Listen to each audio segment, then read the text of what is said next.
Tonight on Joy News Prime, Ghana Audit Service refers to the Speaker names of members of Parliament who attended Ivy League schools abroad on Get Fund scholarships meant for the poor and needy. Report has been presented to the Speaker of Parliament.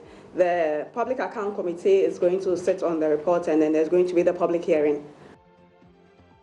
Some politically exposed beneficiaries of the scholarships have meanwhile justified accessing the fund. Also in the bulletin, some brilliant but needy students from deprived communities have been awarded scholarships to study medicine in Cuba. My end, I can't count, and all of them too had better grades, of which if they had help, they would have gone far, but no money, so they are all at home. Gold customers expressed disappointment. Government has remained silent about their locked-up funds, even as it announces plans to pay depositors of defunct microfinance and savings and loans companies. Our money! Our blood! Our money! Our blood! But why should the president turn a blind eye on this? And we are also expecting that the president would even say something about the measures they have put in place to help us retrieve the money. We'll also be speaking with some customers of the defunct savings and loans companies who are also disappointed they were not paid their monies today as promised by the president. In business, Well, reacts to concerns its current 0.2 reduction in fuel prices is insignificant. I'm Israel Line. Joy News Prime comes to you live from the Joy News studio Kokomlimle here in Accra with digital address GA0992539, where we're celebrating 25 years of fearless journalism. Stay tuned in.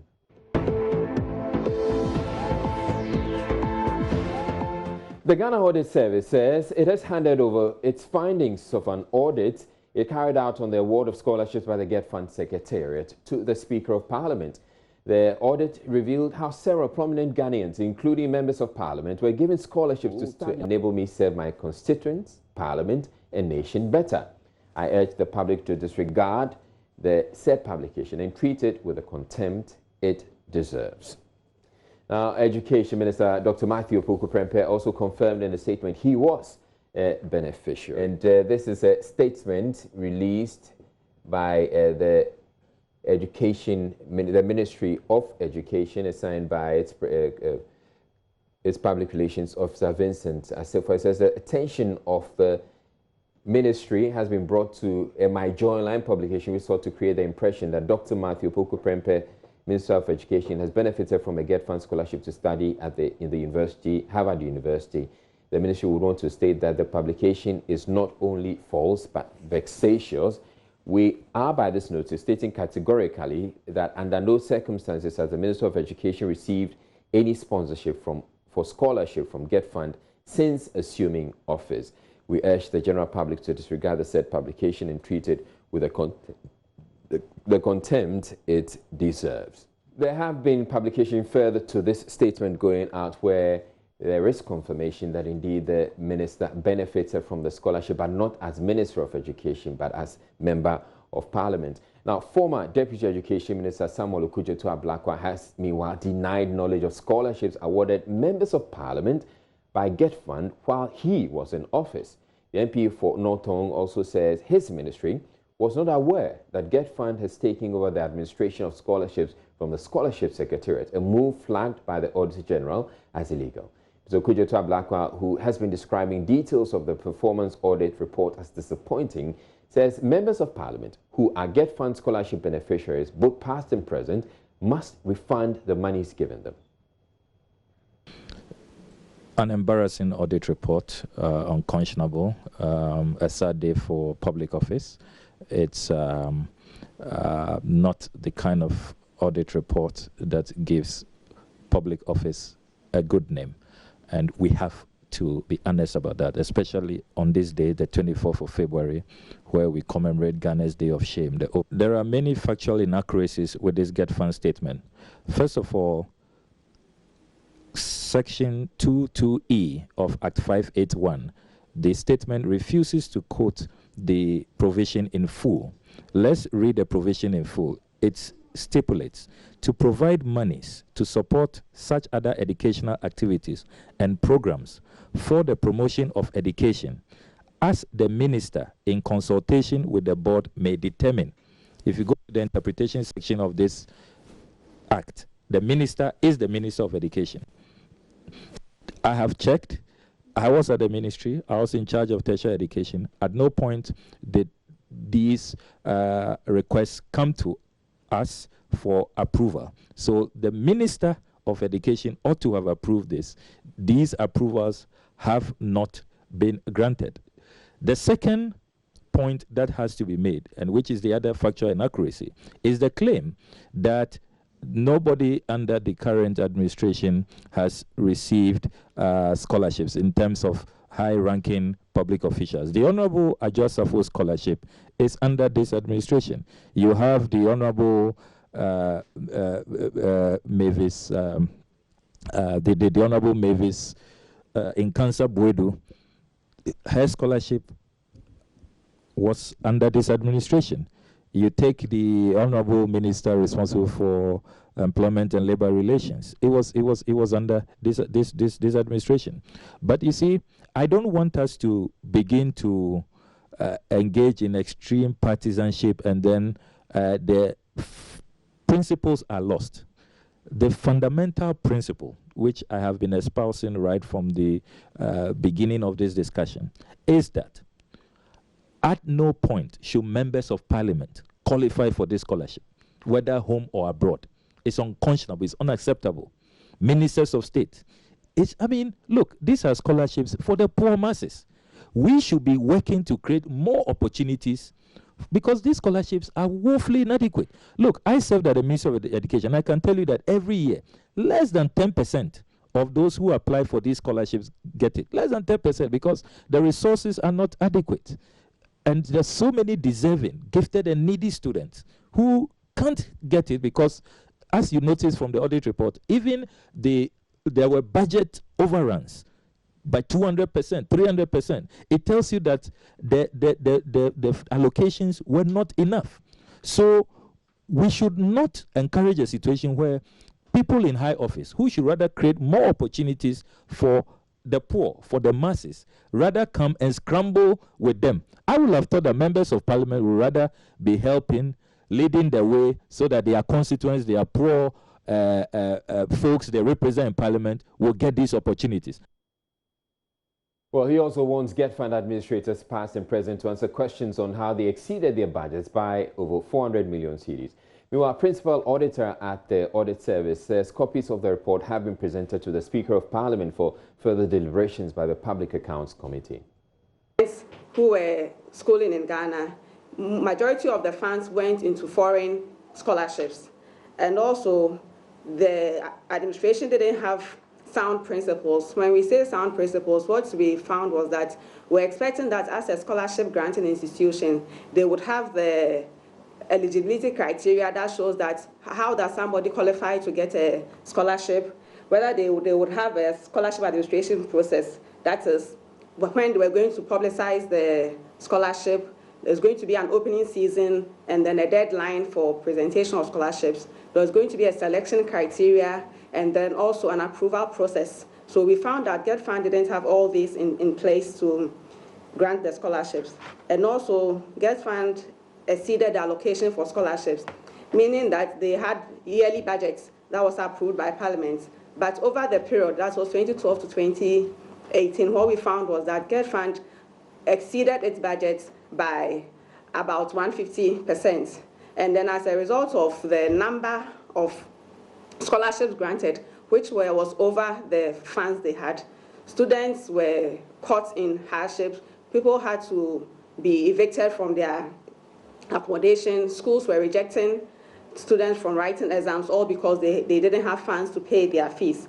And also, the selection process was porous, which meant that there was supposed, GETFund claimed they inherited documentation for scholarship secretariat, which showed them how to administer the scholarship. But what we found was that they didn't follow through the documents inherited. So the the beneficiaries were not providing all the supporting documents to be granted scholarships. So people were applying without their certificates, people were applying without the transcripts and all that.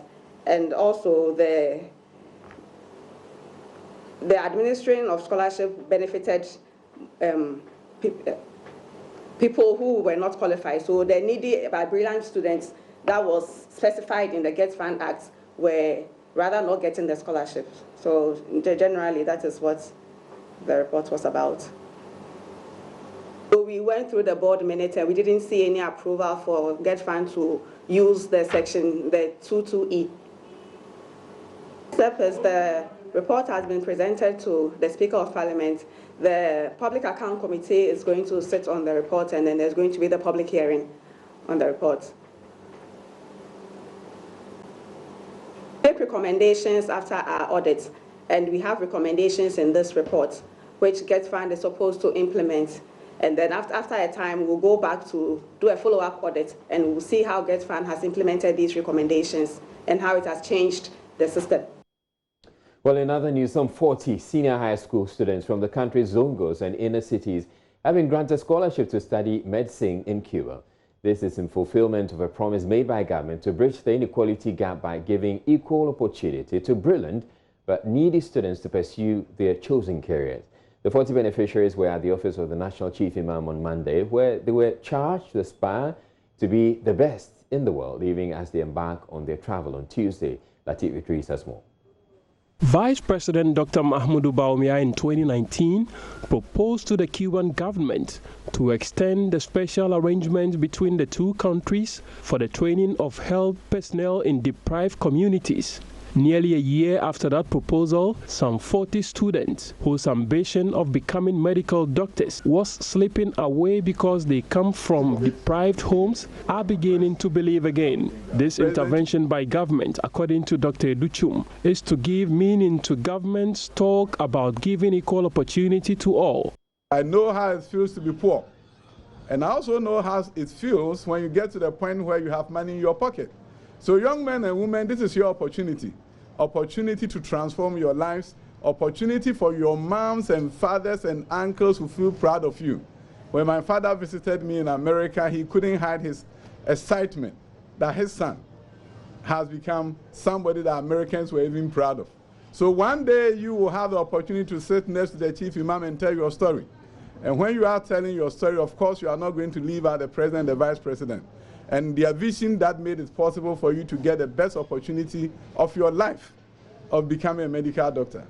Addressing the students, all from deprived communities, Chairman of the Zongo Development Fund, Admiral Tahir Retard, said the students should not miss the golden opportunity that has been presented to them by government. In the medical schools of Cuba, you are not only going to be given the raw knowledge, but you are given the right attitude that anybody in the medical profession must adopt. That's the love for service to your community. That is what you get out there.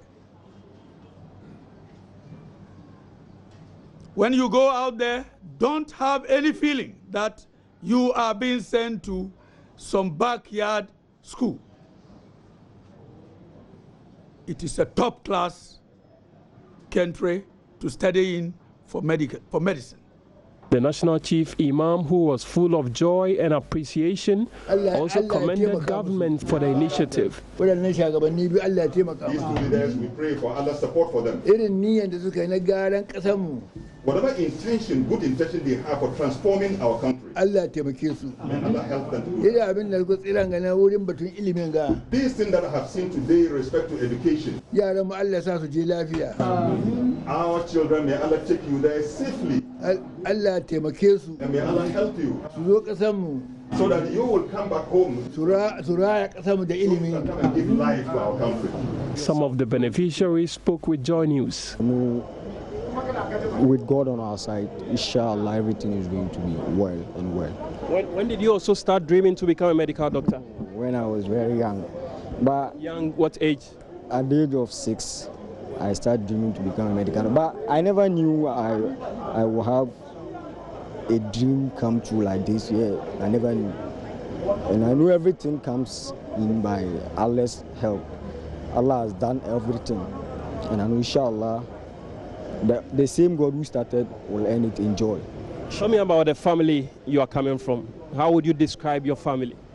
Oh, I won't call my family as a poor family, but we are just managing. Everything is going on well, but not all that well.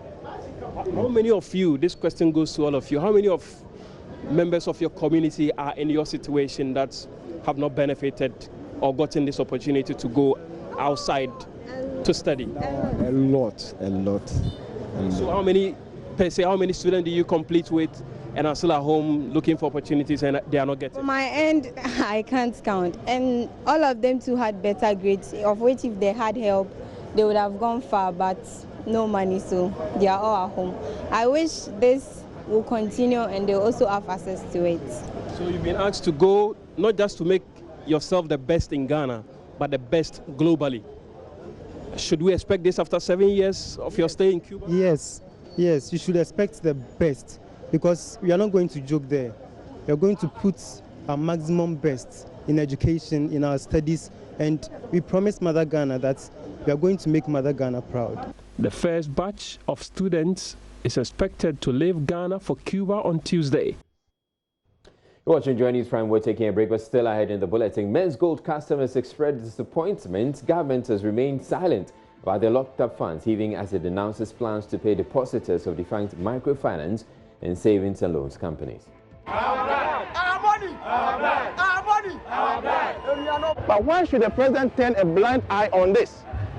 And we're also expecting that the president would even say something about the measures they have put in place to help us retrieve the money. We'll also be speaking with some customers of the defunct savings and loans companies who are also disappointed they were not paid their monies today as promised by the president. Stay tuned in. We'll be back in a bit.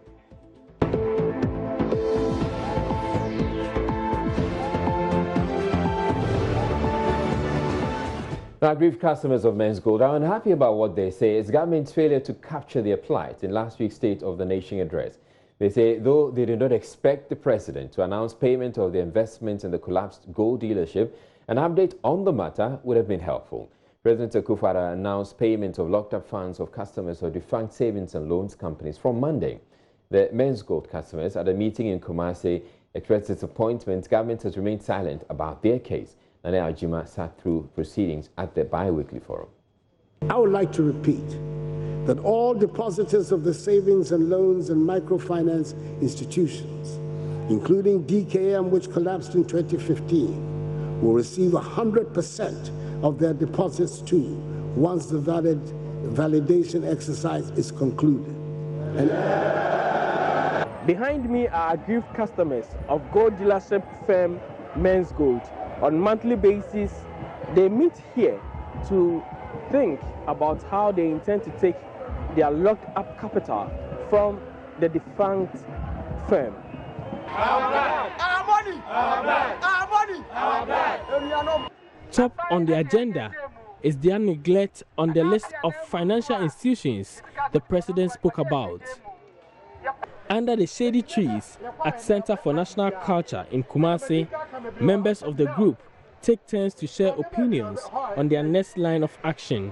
One of the leaders of the group, Ezekiel Ano Akagbo, thinks the president has been unfair to them. But why should the president turn a blind eye on this?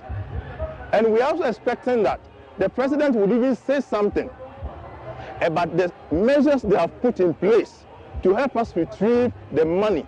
Because we were told that Iyoko have frozen some of the assets of Men's Gold. We weren't expecting him to put us together with those in the savings and loans and microfinance category. But we were expecting him to say something with regards to the current state of Men's Gold issue in Ghana. Other members pour out their frustrations. We were expecting him to talk about the Men's Gold money locked up, but nothing was said about it. So we are appealing to him that we are all citizens of the country. So he should come in to fight for us, to get our money back for us. We have written to other places, and even the government himself, we have even petitioned him. I mean, at the end of the day, we don't see anything. More than 15 billion. As I say, I am about Obia, sorry, I'm immediately now. One even and another mensa, any abai, Yayan in here, oh, person, obey, Africa or Sanchi to count. If they are able to retrieve his money, then he can pay all our money to us. Then the government should come into our aid and help us. A section of them, clad in red and black, will however not speak but look on hopelessly. From Kumasi for Joy News, Nana Aljima reporting. And we're crossing over to Kumasi to get to speak with some customers of the defunct savings and loans companies, who you heard, as the president indicated during the State of the Nation address last week, that they were going to be paid their monies from today, Monday. And it turns out that they did not receive those monies, and they say they are disappointed. Standing by is Prince Appiah, who is in our Kumasi studio. Prince, so you have been engaging some of these customers, the defunct savings and loans customers, savings and loans companies and microfinance companies, who it turns out that the Men's Gold customers are somehow jealous of them because they are getting their monies, and they, the customers of Men's Gold, they're getting nothing, or they're not being told anything. What have they been telling you, the customers of the defunct microfinance and savings and loans companies?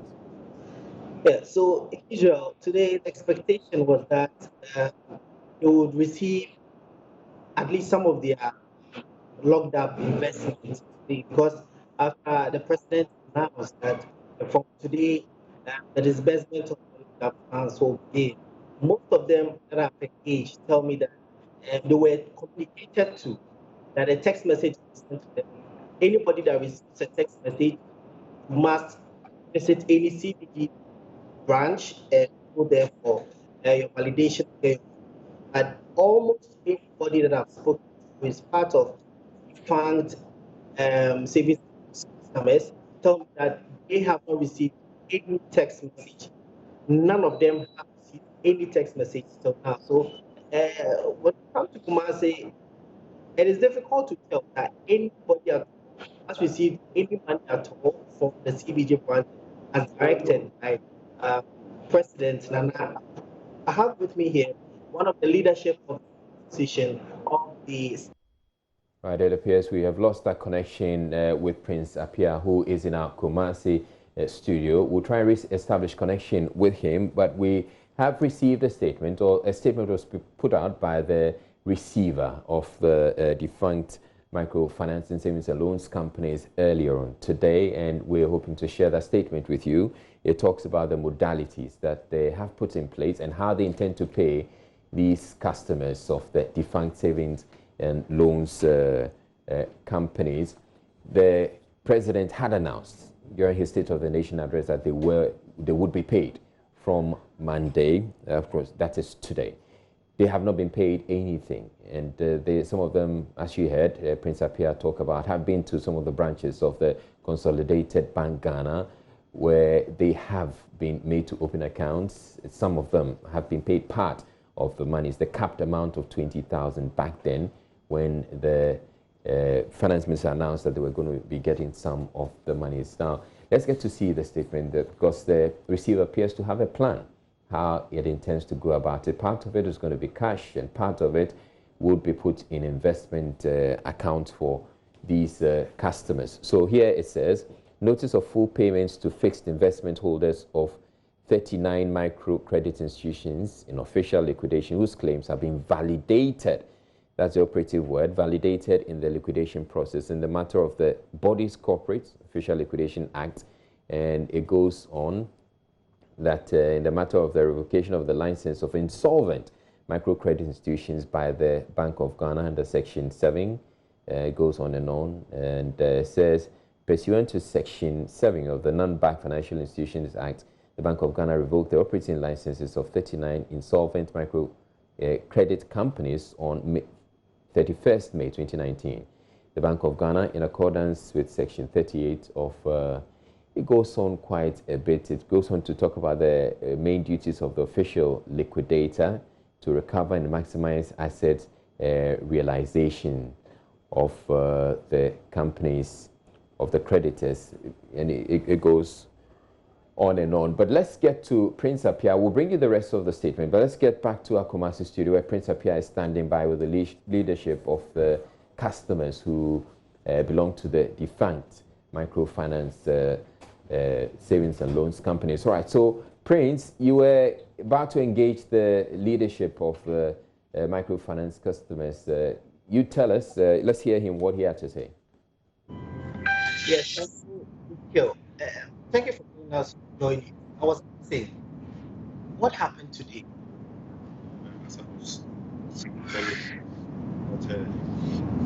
Most of needed went to various offices,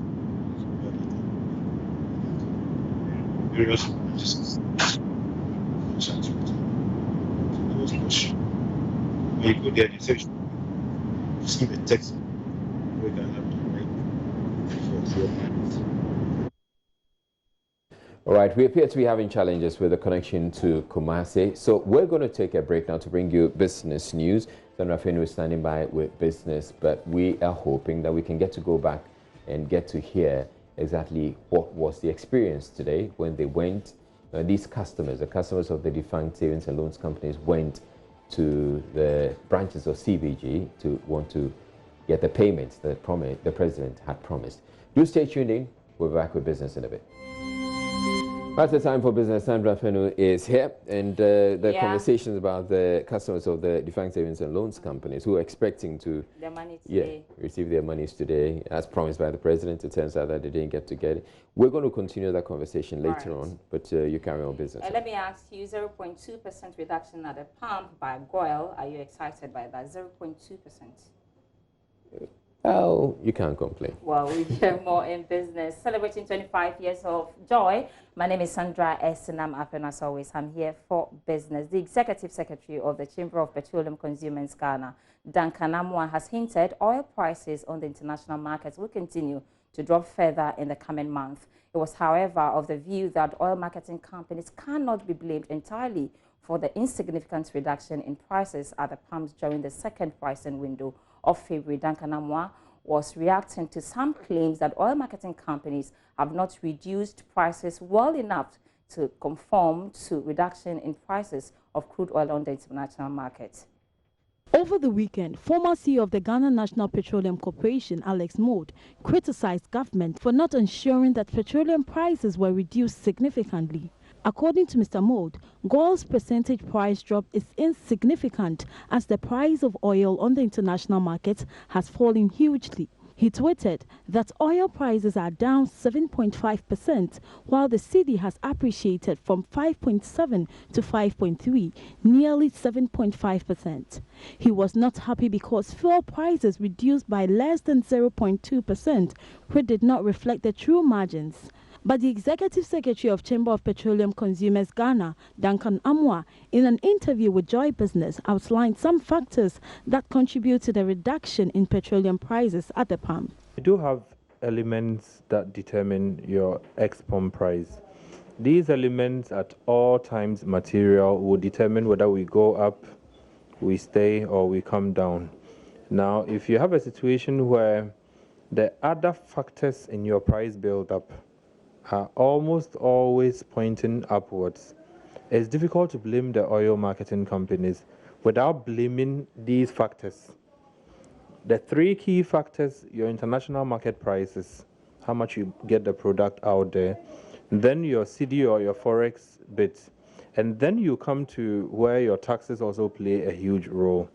And so in a situation where international market prices come down, and you do not allow that system or price to stay, but you reinforce taxes, you have neutralized whatever effect that ex-pump prices would have been on the consumer. He further projected that oil prices in the international market will continue to drop due to the outbreak of coronavirus.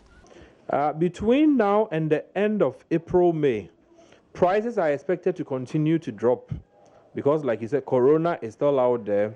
And a lot of the cedi that you would have exchanged for the dollar to go to the China market, most people are not going currently. And so what it means is that your cedi is not under as much pressure. Now, beyond April, May, if things were to rebound and fuel prices were to pick up, the trend will be reversed. We would expect policymakers not to continuously tinker with taxes at this point.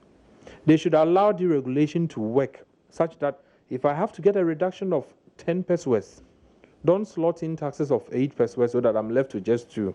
Duncan Amoah called on government to adjust taxes on the oil revenue to pave way for significant reduction at the fuel pumps. Alberta Bisu reporting for Joy Business. So as indicated earlier, the National Oil Marketing Company, GOIL, has already reduced its prices at the pump by 0.2%. But former CEO of the Ghana National Petroleum Corporation, Alex Mould, is unhappy with the percentage drop. Joining me on the phone lines is Head of Fuels Marketing at GOIL, Marcus Do Dake. Good evening, sir, and thanks so much for your time. If you can hear me, all the indicators show that prices should be going down significantly. The cedi, for instance, has been fairly stable. Crude oil prices have also gone down significantly, today around $55 per barrel on the world market. Consumers are simply not happy. What's your reaction to this? Yes, thank you very much for the opportunity. Yes, it is true that we are experiencing some gains in terms of the cedi. The cost of the price of international products that we also buy is also on the decline.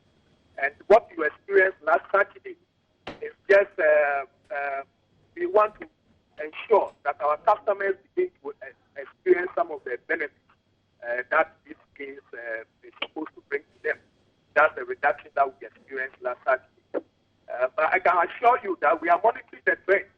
And as and when the trend continues, we shall respond appropriately. So customers to be rest assured that the situation is being monitored. How long? Okay, so how long are you going to do this monitoring? Because we've seen prices of crude oil on the international markets coming down for almost a month now. The cedi for some time now has also, like I said earlier, been fairly stable. So how long will you want to monitor the situation to act accordingly? Okay, so we review prices according to the window. Right. The next window is expected to start on the 1st of March. And so we are working the figures. And as and when, you know well, we are noted for fixing prices that will reflect the true dynamics of the market. And we will not do anything apart from that. We will ensure that we fix our prices to reflect the true dynamics. So we are monitoring, and at the right time, we'll come out with the appropriate.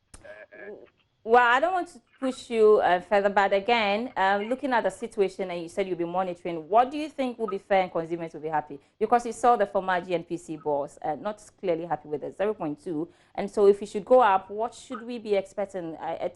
Just to forecast a little bit. It's difficult to tell at the moment. If you recall, I think in the last 2 windows, when prices were rising abnormally, the government did the needful by taking off the price stabilization and recovery levy in order to stabilize the prices. That was not even enough for us, because at the time we even had to sacrifice parts of our margins in order to keep the prices stable. So that was the situation at the time. Now, yes, it is true we are experiencing some gains. However, the price stabilization and recovery levy has been reintroduced. It's been restored. Super is about 16 pesos, and diesel is about 14 pesos. And in addition to that, the UPPF is also gone up from 22 pesos to 25 pesos. So all these factors affect the dynamics. So in computing the prices, we factor all these things in the build-up in order to arrive at our final price. So we are monitoring the trend, as I said, and we would ensure that our customers benefit from any gains that will come as the days go by. Don't forget that just a few days ago, as a company, we introduced a higher grade super onto the market. And this is RON 95 Super, which is supposed to be a higher grade and to ensure that customers benefit from more efficient fuel. You know, they experience less noise in their vehicle, less vibration. They enjoy more mileage, and their engines will last longer. So we are doing everything possible to improve the business and to make sure that our customers are very happy and are satisfied. And so we would ensure that any benefit, any good thing that comes in the business will be shared with our customers. All so right. Okay, Mark Husdo Dake is Head of Fuels Marketing at GWEL, and he's been speaking about reduction of fuel prices at the pump, 0.2%. Over to you, Israel. All right, thank you very much, Sandra Afenu. And we're going back to Kumasi to get to speak with our conversation with Prince Apioki. Before then, let's do the story. The wife of one of the 3 Kolebu Teaching Hospital urologists who died in a 2005 accident says she is forced to relive the trauma of losing her husband anytime she hears news of a crash. Speaking to Joy News in our series of accidents that shook the nation as part of our Arrive Alive campaign to stop the deaths on Ghana's roads, Dr. Cecilia Benti questioned why some drivers who cause avoidable crashes are left off the hook. There is more in this report by Maxwell Agbagba. But I try that at each anniversary, if only I have to write to, I have to send something in papers in remembrance of my husband. Wife of one of the doctors, Dr. Cecilia Benchi, shows me articles she authored about the ghastly accident that claimed her husband's life. In August 2005, Dr. Isaac Benchi was returning from a monthly outreach program in the Bronx-Ahafo region, but he never reached home. He died with his senior, Professor John Quarty, and 34-year-old Dr. Benjamin Osewiafe. Dr. Cecilia Benchi has been narrating to me how she had news of the death of her husband. So the car came to pick him, and something funny happened. After I had gone in and was closing the gate because of the dogs, I didn't want the dogs to come out. Then he came back, knocked, and then said, Mokomaba, again. But he had already said he was going, so I also answered, and he went. She says it has been difficult to cope years after the death of her husband. Yeah. Of course, what I planned to do, most of the things I planned to do, I couldn't do because I don't have any other support. Okay. Dr. Cecilia Benti says her heart bleeds anytime she hears news of an accident. She wonders why some drivers who are to blame for the crashes which are preventable are not prosecuted. And then to the drivers, my heart bleeds all the time. Each time you hear a crash, my heart bleeds. And I think it's the same for many, many others who have lost loved ones. The carnage on our roads, they are man-made, I would call disaster. Okay. We have to, they are preventable. People are in prison for little things. Okay. But people are killing others on the road. I am wondering what happens to them, the drivers and so on who do that. I'm begging because it's hurting so many people. I am now at the residence of Ian Quarty. His father, Professor John Quarty, died in the same accident on the Bonsu-Apija section of the Accra-Kumasi highway. He narrates to me what led to the accident. He says it is a shame majority of Ghana's major highways are not divided or dual carriageways. So I think I got the report more from a statement that the driver had given. And he said that they were traveling back to Accra and he saw an oncoming car which was trying to overtake, the traffic on the other side of the road. I think he decided, in his estimation, that the car would not get back onto their side of the road before it got to them. So he pulled over to the side of the road and parked. And then the oncoming car's tire burst. And the car somersaulted and came and landed on their vehicle. I think that it's a shame that almost 15 years after my father died, we don't have a divided highway running from south to north and from east to west in this country. 15 years later, you cannot drive from Accra to Kumasi on a divided highway. You know, every time you hear about head-on collisions, you know that it is as a result of us not having divided highways. About over 20 years now. Over 20 years. Over 20 years. Dr. Bernard Morton has been a urologist at the Kolebu Teaching Hospital for more than 20 years. He was a close friend of 34-year-old deceased urologist Dr. Benjamin Osewiafe, and he tells me, but for his heavy work schedule, he would have been a statistic. Right, it's time for Showbiz, and the conversation or the controversy about what is high life music is back on the table again. Noella is here to tell us all about it. It seems never to go away. Yeah. Over the weekend, Nambele was on the Showbiz A to Z show on Joy FM. And for him, he says the current crop of musicians are adulterating the genre.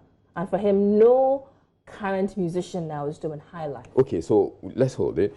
So he says they're adulterating it. Yeah, they're adulterating So they're doing something like high life. Yeah, something. They think they're doing something like high life, but it's not exactly high life music. They haven't taken the time to learn music, so they are always dependent upon the beat maker, somebody who is standing there with the Fruity Loops and cutting and pasting beats and then they form a rhythm. So they put their hope into that person. And whatever that person comes out with, they put the rap to it. Or they will go to that person and say, oh, Charlie, I like the beat of the way that song, you know, can you? Then he also listens and does the same thing. How was it done back in the day? Back in the day, it's from human to human. Human to human. Because when we go to rehearsal, it's human to human. Drummer, bass player, guitarist, drum. You record live? Yeah, everything is yes. Everything we share ideas. If the chords are not good and everything, we talk about it. All right, and you heard Ambele there, but his sentiments were shared slightly by Uncle Kennedy. Who was also on the show. Who was also on the show, who says, you know, authentic high life music cannot be devoid of the big band sound, and he explains what he means by that. I grew up on good high life music. And when I say good high life music, I mean high life with the big band sound. So I cannot get swayed from people who call their music high life and is devoid of the big band sound. What's the big band sound? The big band sound is the instrumentation. Jedu, when he performs, he has about 4 hornsmen, minimum. A trombone, a saxophone, a trumpet, he has all that. You know, he has the percussionists, he has the bass guitarist. The minimum number of people he will play with as a band will be about 10. Okay, I hear them talking music there. Yeah, but somebody else is also talking music. Okay. It's from Professor John Collins. But he says, you know, the genre is a bit complicated, and he explains to Israel. 2 or 3 rhythms that are found in high life. The most common one is ka, ka, ka, ka, ka, the triple offbeat. That's an indigenous Ghanaian rhythm. It's found in Sitchi music, for instance. But we also have another rhythm in high life, which is ka, ka, ka, ka, ka, ka, ka, ka, ka, ka, which is found in Palogo. They call it Jama. The youth now call it Jama. This one... Well, you mean Panlogo? Yeah, the Panlogo type of rhythm, yeah. But it's also...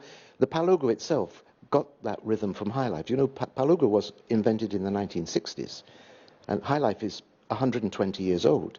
So Apollo actually borrowed that rhythm from High Life. There's also another rhythm that's also used in High Life, which isn't in 4/4 time, it's in 6/8 time. So it's based on traditional polyrhythms, and it's this one, if I can maybe play it here. You know, it's based on the Adowa. Okay, this is the Adowa here. Let me see if I can play the Adowa with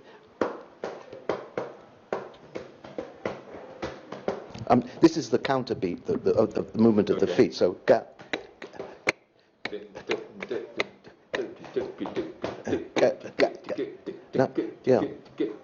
So you see, the moment you start going into the rhythms and the structure, there's a multiplicity of them. Okay, interesting. I mean, we're being given some lessons as far as High Life is concerned, in defining High Life. All right, thank you very much, Nduala, for bringing us show result.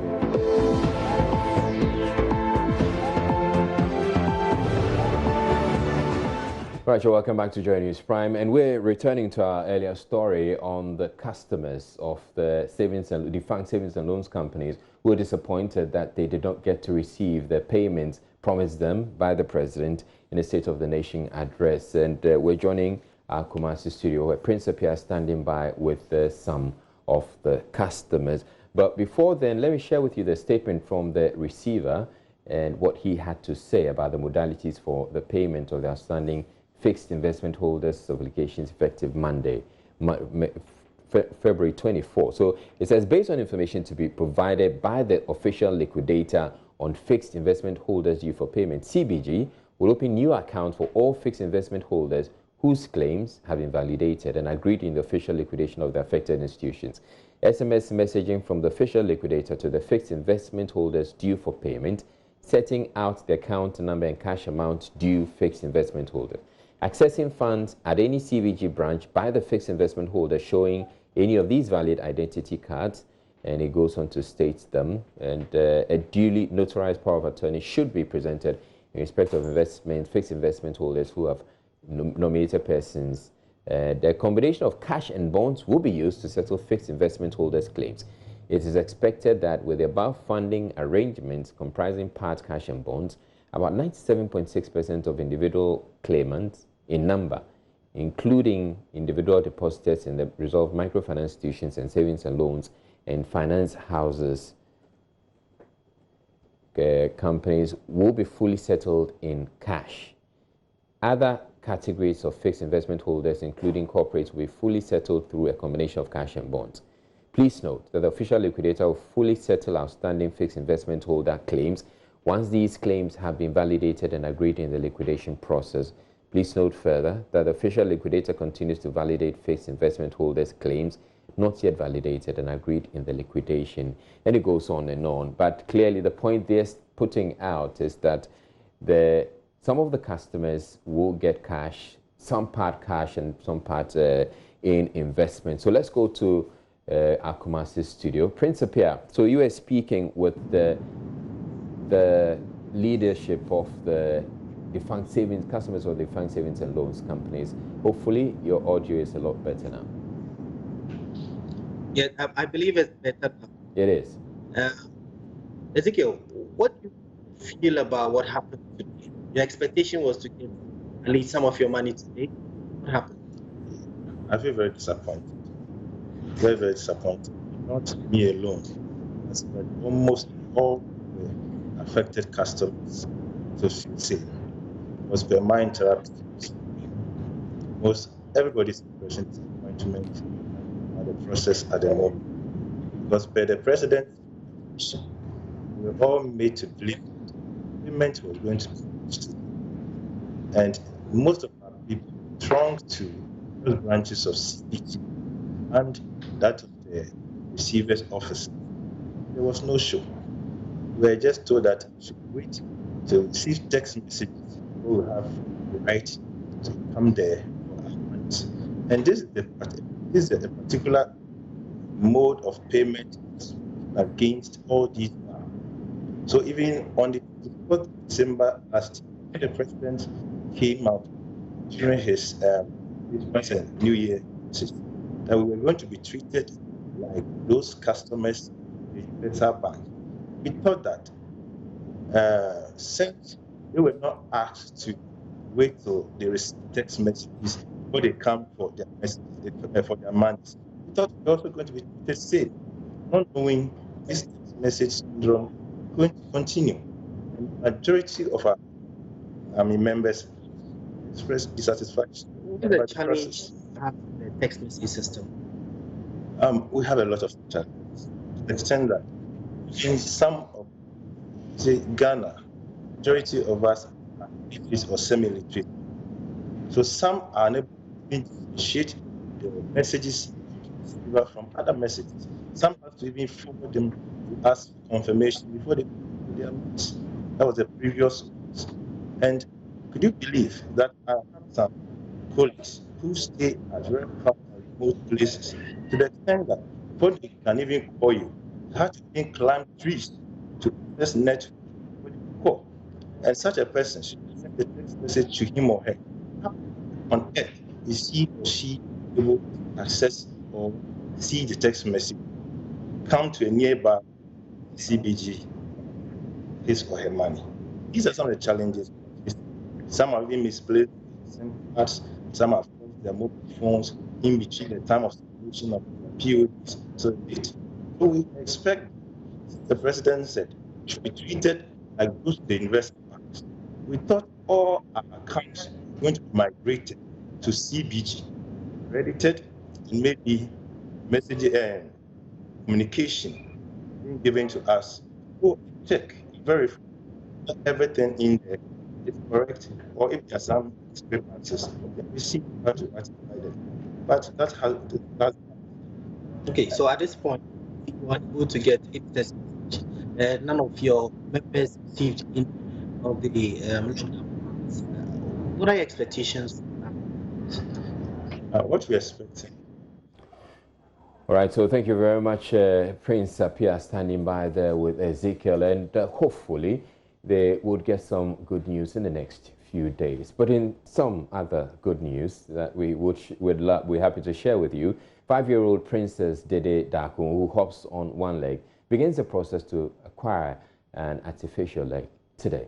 Two institutions, one in Nsawam and another at Aguna Duakwa, are collaborating to design Princess's new right leg free of charge. They will also support her through school as well as assist their mother economically. This follows a Joy News report on the little girl's plight. MFA Tiamwa Eli has more. For 4 years, Princess has been hopping on one leg for all her mobility needs, including going to school. With intervention of the Brother Tarcisius Prosthetics and Orthotics Training College at Nsawam and the Salvation Army Community-Based Rehabilitation Center at Aguna Duakwa, Princess Dede Darko will, in the next 1 month, get back her right leg in its full length. The two institutions visited Princess and her mother days after Joy News reported on the girl's birth defects. Principal of Brother Tarcisius Prosthetics and Orthotics Training College at Nsawam, Henry Labi, gives a brief of the preliminary stage. The prosthesis or orthoprosthesis she's going to use is going to be part of her. It's just like a shoe. She'll be growing out of it. There's going to be constant repairs. So we are taking the initial cost of it, and it might cost around 6,000 Ghana cedis just for that, and we are giving it to her for free. On Monday, we do the assessment, and then we do the necessary measurement, which can take just a day. And when that is done, we would ask her to come back to the house. And we would do the process there and do all the modification and rectification we need to do and get all the materials we need to do to prepare it. Princess will later be detained at the final stage for a couple of weeks to enable her learn to use the new leg. The entire process is expected to last for 1 month. The Salvation Army Community-Based Rehabilitation Center has committed to sponsoring her education and economically supporting her mother. Paul Banfo is the Director of Medical, Social and Community Services. So it's all about building the capacity of the mother to be able to take care of the daughter. But for now, we are coming in with educational support. We are also coming to look at the mothers, do some formal assessment, get to know really what she's doing now, what other things can she do to put her in a better position where any other mother will want to be able to cater for herself and her children. Princess mother Regina Darko was lost for words. Her neighbor, Bawa Muhammad, who had later joined News About Princess Challenge, expressed gratitude to the two institutions and Joy News for coming to the aid of daughter and mother. And I want to thank you very much for coming to the aid of this girl. And I know in future she will also remember you. Thank you very much. Among other donors were Crystal Mining Consult, which donated a check for 5,000 cedis, and 5-year-old Delaidem, who also gave up all his savings of 100 Ghana cedis towards Princess's leg. After securing her new leg, Princess will report for periodic maintenance and reviews. The artificial leg will be changed every 5 years as she grows. Welcome news to Nigerian insurance company Activa Insurance says it will soon introduce an online portal to give users a one-stop shop for all insurance needs of clients. According to the company, the move seeks not to only increase insurance accessibility, but also complement the regulatory effort to increase insurance penetration. The managing director of Activa Insurance, Solomon Lati, has been speaking to Joy Business in the following report. According to the 2018 annual report and financial statements of the National Insurance Commission, the insurance sector's drop in the penetration rate is partly to be blamed on low awareness and accessibility of insurance products. It is against this background that some insurance companies, including Activa Insurance, are making headway to bridge the gap. Solomon Lati is the managing director of Activa Insurance Ghana. Get a quotation, buy insurance, pay with your Visa, MasterCard or mobile money, and even access insurance premium finance online, because we have partnerships with some financial institutions that will provide loans for payment of premiums. So that's a very exciting thing we are launching, and we believe that this will be a game changer for people in Ghana. There's the USSD that allows a short code to be used to purchase insurance. There's also the app that you download and you can get insurance. From all these sources, you can also manage your claim. Mr. Lati also noted that the new portal will create some direct and indirect jobs. This time we have brought something again that we believe that everybody should benefit from. Not only insurers, brokers can benefit from it. People who are even looking for jobs could contact us. We'll set them up as agents and partners, and they could still benefit from this. So this is good news for everybody. The official launch of the Activa Insurance online portal is slated for the 26th of February this year. Bismarck Ausa, Joy Business. Now, policy think tank Imani says progress made at the ports is under threat. Details in the business news summaries. But first, the CD appreciated 6.4% against the dollar. The details is up next. The Ghana cedi has maintained its dominance against its major trading partners, especially the US dollar. As market updates from the First National Bank show, there has been a more than 6% appreciation of the local currency since beginning of the year. From the report, since January 2020, the cedi has appreciated by 6.4% against the US dollar, a feat that has never been achieved in recent years. Policy think tank Imani Africa has revealed that all the progress made at the ports are under serious threat because of efforts by government to replace older systems with a new untested alternative called Unipass. Ghana seems to be rushing into something serious and complex with not enough contemplation and preparation. We should be careful throwing out the hard work of many governments, starting in earnest from the establishment of the GCNet and West Blue systems, which had issues but have also seen a lot of improvement over time, it said. Gold is at its highest price in 7 years. It sold today at $1,674.42 an ounce after a $31.01 gain. Crude oil also meanwhile reduced further, selling at $55.36 a barrel. The commodity news is up next.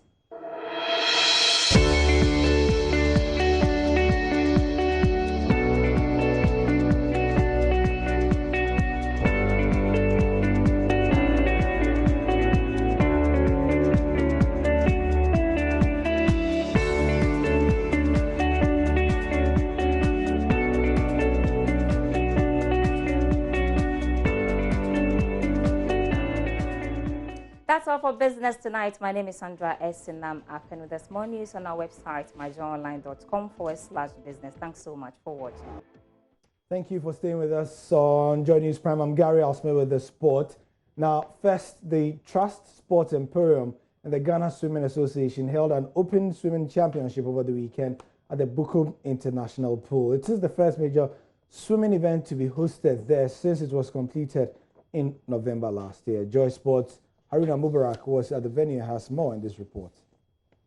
The Trust Sports Emporium and Ghana Swimming Association held an open swimming championship over the weekend at the Bukom International Pool. It was a championship to launch the pool that will be used for the impending 7th African Canal Zone 2 Senior Swimming Championship, slated for 5th to the 8th of March at the same venue. 170 swimmers drawn from 8 clubs competed in backstroke, breaststroke, butterfly and freestyle swimming. The competition was keenly contested. However, GH Dolphins showed class in all the age categories they competed in, as most of the swimmers were part of Ghana's swimming national team. The nation's 2 highly rated swimmers in Abeku Jackson and Maya Ayaware also took part and won 4 gold medals apiece.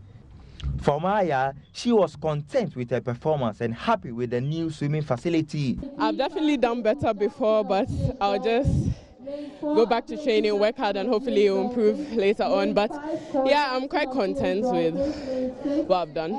And now touch pads, making the times more official. The swimmer is comfortable with the time they get. They know that, because usually they use people to time, so you're not sure if maybe the person made a mistake or this or that.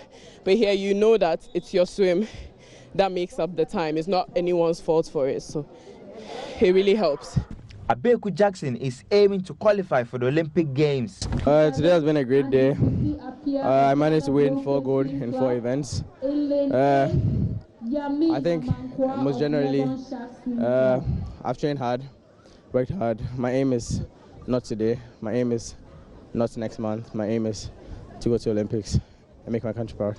Abiu Jackson, father of Abeku, is the national team head coach. He was impressed with the performance of all the swimmers and commended Trust Sports Emporium for constructing the ultra-modern facility. Oh, I'm excited with what I've seen. You know, we're looking at a wide range of swimmers, very young ones, the middle ones and the senior ones. And I'm seeing very good technique. I'm seeing that people are improving and I'm excited. Well, you cannot ask for anything better than this facility. This is the best facility we have in the country at the moment. When we thank SNIT and the Trust Emporium for putting up this facility.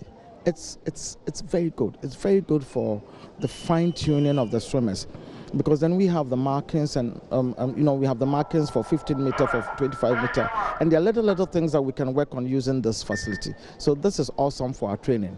Coach Jackson and his team will be hoping for an improved performance at the 7th Canal Zone 2 Senior Swimming Championship next month. Looks fantastic, doesn't it? Meanwhile, in the football, the Ghana Football Association is to announce a new sponsor for the Ghana Premier League in March. Now, that's according to the Vice Chairman of the Premier League Management Committee, Jesse Ajipon. And it's important to know that this will not be a headline sponsor, but a category one. The good thing is that technically more than 80% of the conversation has moved beyond the introduction, the paperwork. We are, for some, we are at the negotiation stage. I've always tried to limit the announcement of what's happening to the General Secretary to do. But as of now, there are 2 good proposals on the table, not from a title sponsorship perspective. Our thinking was, for year 1, we had to go through a motion of rebuilding the confidence of the sponsors to the game itself. Yeah. My recommendation and the recommendation of many others was to try and segment the product and ensure that we're bringing sponsors into the Premier League from a category perspective. So you might have like an insurance category, you might have like a telecoms category, yes, and we've done that.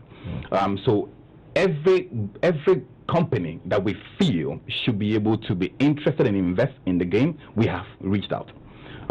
And from the telecom side, from an insurance side, even from an automobile side, we have. Now, there hasn't been an announcement because we haven't agreed in principle to the counter offers made. So my belief is that, look, the General Secretary has a very Herculean task in the decision to make within a week or two, which for me is like a line in the sand for some of the things that we're about to do. So at least give us about, say, up till maybe the first week of March. I believe that the decision will be made. So we'll be looking forward to that. That's the sport for now. You can get more on myjoyonline.com. I'm Gary Al Smith. Thank you for your time.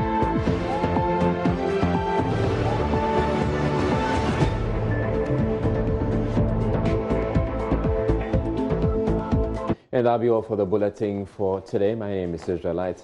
Stay tuned in for our hotline documentary, which comes up next.